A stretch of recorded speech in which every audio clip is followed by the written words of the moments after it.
Ayan guys, shout out. Ayan, itong ating Suzuki 90. Gumawa tayo ng headlight. Ayan, lahat ng Suzuki na 90 walang headlight. Ayan, nag-modify tayo ng headlight. Ayan, meron siyang headlight. Switch na lang po lang. Itong switch.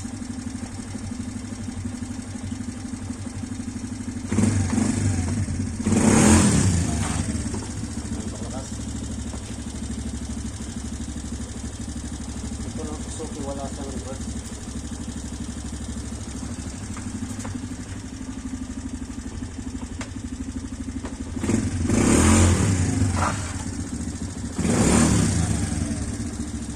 Ito ay pang bata lang yung Suzuki 90. Walang headlight yung mga 90, kaya gumawa ko ng headlight. Bumili tayo ng headlight. Bumagay naman.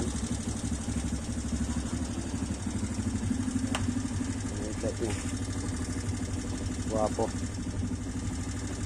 Okay guys. Kita naman yun. Meron yung headlight. Kapag gabi yan, maliwanag masyado yan. Kasi tanghali. Kaya naman. Matibay din siya.